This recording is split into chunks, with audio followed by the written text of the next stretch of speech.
You're sitting in a packed courtroom, the air thick with tension as the accused walks in. But then your world shatters. The person standing in handcuffs isn't a stranger. It's your childhood best friend, someone you once trusted with your dreams, your secrets, your life. What would you do?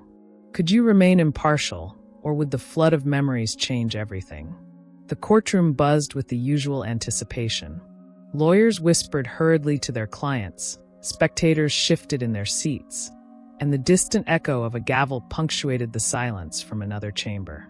Judge Charlotte Lee sat at the bench, her posture composed, her gaze calm yet commanding. For her, this was just another day in the pursuit of justice, or so she thought. The bailiff's voice broke through the murmur. The state of Louisiana versus Jensen August. Charlotte glanced at the docket before her. The charges were painfully familiar: assault, robbery, resisting arrest. A pang of disappointment weighed on her chest as she scanned the details. Another life tangled in the system, she thought, another case of squandered potential. Then the defendant walked in.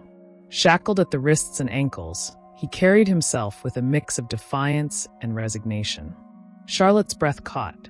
Her hand froze mid-motion. This wasn't just any defendant. It was Jensen August. Her Jensen.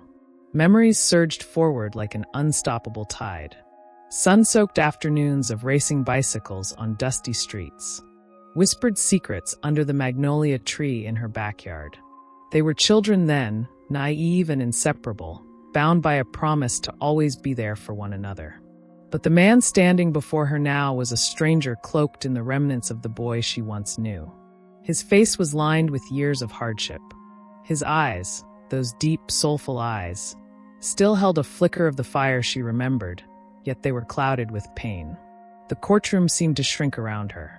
The air thickened.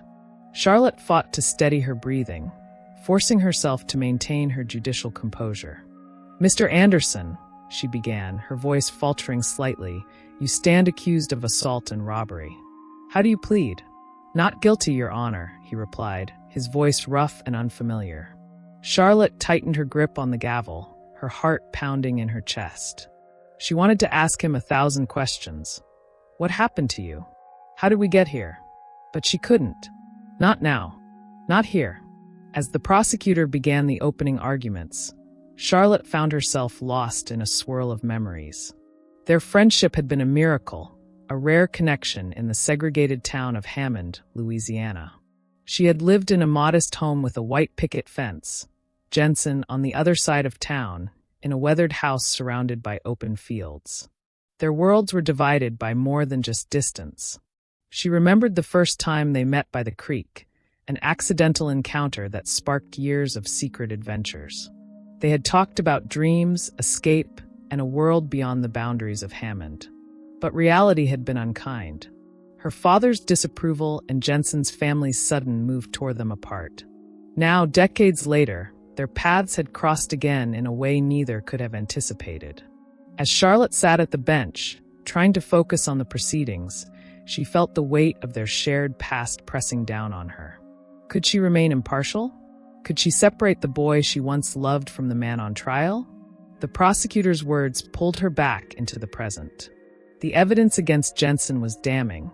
Surveillance footage, a witness, and the cash allegedly found in his possession. But Charlotte knew better than anyone that the surface rarely told the whole story. When the court adjourned for lunch, Charlotte retreated to her chambers. Her assistant, Margaret, hesitated at the door. "Judge Hayes? Is everything all right? You seemed distracted." "I'm fine," Charlotte lied, her voice clipped. But she wasn't fine. The courtroom wasn't just a place of justice today. It was a battlefield of memories, a collision of past and present. She sat at her desk, staring at the case file. Could she truly be fair, knowing the defendant as she did? And more importantly, what had led Jensen, her Jensen, to this moment? When court resumed after the lunch break, the atmosphere was thick with tension. Charlotte returned to the bench, her face a mask of professionalism, though her thoughts continued to churn. As the prosecutor called their first witness, she cast a brief glance toward Jensen. He sat quietly at the defense table, his head bowed, his hands clasped together. The clerk from the convenience store took the stand. He was a middle-aged man with weary eyes, his voice shaky as he recounted the events of that fateful night. The man stormed in, yelling. He vaulted the counter, hit the cashier, and grabbed everything in the register, the clerk said, his hands trembling as he gestured. Can you confirm that the defendant is the man you saw? The prosecutor pressed. The clerk hesitated. I think so. He was wearing a red hoodie, but it was dark. I didn't get a good look at his face. Charlotte studied the witness carefully. His testimony sounded credible, but something about his hesitance gnawed at her. It felt rehearsed, as if he had repeated the details to himself too many times. When it was time for the defense's cross-examination, Charlotte observed Elizabeth Patterson, Jensen's defense attorney. Elizabeth was young but sharp, with an air of determination that reminded Charlotte of herself at that age. Mr. Chambers, Elizabeth began, her tone measured, you mentioned it was dark inside the store. Did you see the assailant's face clearly? No, not really, the clerk admitted. And yet, you're certain the defendant is the same person who attacked the cashier? Well, I think so, he stammered. Elizabeth nodded thoughtfully. Thank you, Mr. Chambers. No further questions. As the witness stepped down, Charlotte noticed Jensen sit up a little straighter. It was as though a glimmer of hope had sparked within him. But the prosecution wasn't done yet. Their next piece of evidence was the surveillance footage. The grainy black and white video played on a monitor for the courtroom. It showed a figure in a red hoodie entering the store, lunging over the counter, and grabbing something from the register. The image was blurry, the details obscured by poor lighting and low resolution.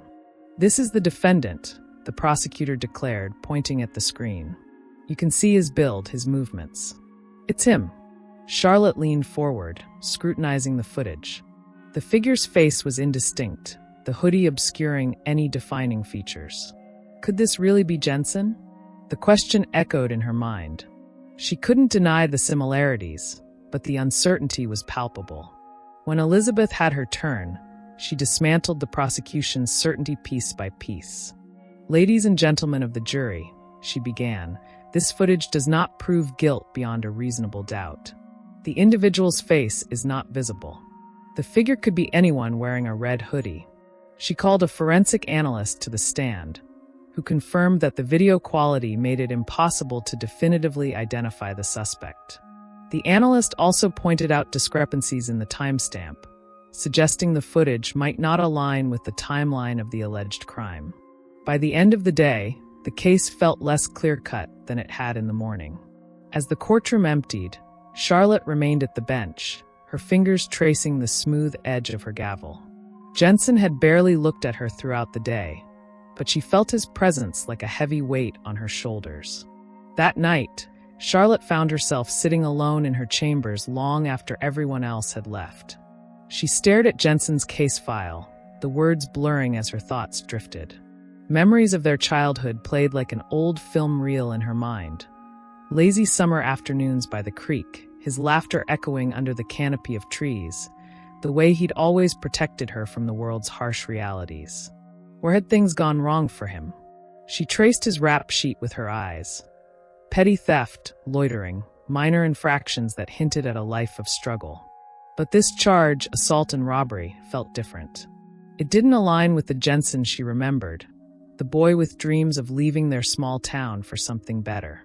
Could she trust her instincts, or was she letting their shared past cloud her judgment? Charlotte leaned back in her chair, the weight of the day pressing heavily on her chest. The line between justice and compassion had never felt so blurred. The following day began with the defense presenting its case. Elizabeth called Officer Michael Walker, the arresting officer, to the stand. Charlotte leaned forward slightly, sensing that this testimony could be pivotal. Officer Michael, Elizabeth began, her voice calm but firm, you stated in your report that my client was arrested 2 blocks from the scene of the crime. Is that correct? Yes, Michael replied, his tone clipped. And what led you to believe Mr. Anderson was the suspect? He matched the description, black male, mid-40s, wearing dark clothing. Elizabeth raised an eyebrow. Dark clothing? The The suspect in the surveillance footage was wearing a red hoodie. Did you find a red hoodie in Mr. Anderson's possession? Michael hesitated. No, but he could have discarded it. Did you or any other officer conduct a search of the surrounding area to locate this supposed hoodie? Elizabeth pressed. No, we didn't have time. Elizabeth's eyes narrowed. So, to clarify, you arrested my client based on a vague description, without physical evidence linking him to the crime? Michael shifted uncomfortably in his seat. I followed protocol. Protocol, Elizabeth repeated, her voice tinged with skepticism. No further questions. As Michael stepped down, the murmurs in the courtroom grew louder. Charlotte glanced at the jury. Doubt flickered across their faces. For the first time, she felt a sliver of hope for Jensen and for the truth to prevail. The tension in the courtroom was almost palpable as the trial continued. Elizabeth Patterson, relentless in her pursuit of justice for Jensen, called her next witness, a forensic analyst who had reviewed the surveillance footage. Charlotte leaned in slightly, her judicial mask firmly in place, but her curiosity was undeniable. Could this witness be the key to unraveling the case? The analyst, a composed woman in her early 40s, took the stand and adjusted her glasses. Elizabeth approached with her usual confidence. Ms. Carter, Elizabeth began, you reviewed the surveillance footage from the convenience store. Can you confirm the quality of the video? Yes, Carter replied. The footage is extremely low resolution. Key features, such as facial recognition or distinctive markings, are impossible to discern. Elizabeth nodded. And based on your analysis, can you definitively say that the person in the video is my client, Jensen August? No, I cannot, Carter stated firmly. The height and build of the individual in the video are generic. The evidence does not support a positive identification. The prosecutor stood to cross-examine, attempting to downplay the significance of the testimony. Ms. Carter, while the footage may not clearly identify the defendant, wouldn't you agree that the suspect's behavior in the video aligns with the actions described by the clerk? Carter hesitated for a moment before replying. Behavior alone is not enough to establish identity. The video lacks the clarity needed for definitive conclusions. The prosecutor pressed further, but Carter's calm demeanor and precise answers left little room for doubt. As she stepped down, Charlotte noticed the faintest glimmer of unease in the prosecutor's eyes. The defense was gaining ground. Next, Elizabeth presented another surprising revelation. She had obtained documentation that the timestamps on the surveillance footage did not match the reported time of the robbery. This inconsistency cast a shadow over the reliability of the prosecution's evidence. Ladies and gentlemen of the jury, Elizabeth addressed them directly. How can we convict a man when the evidence itself is riddled with doubt? When the timestamps don't add up, and the video cannot confirm the identity of the suspect, we must question the integrity of the case. Charlotte glanced at the jury. Their expressions ranged from thoughtful to outright skeptical. The defense was sowing seeds of doubt, and it was clear the prosecution was struggling to maintain its narrative. As the trial wore on, Charlotte's internal conflict deepened.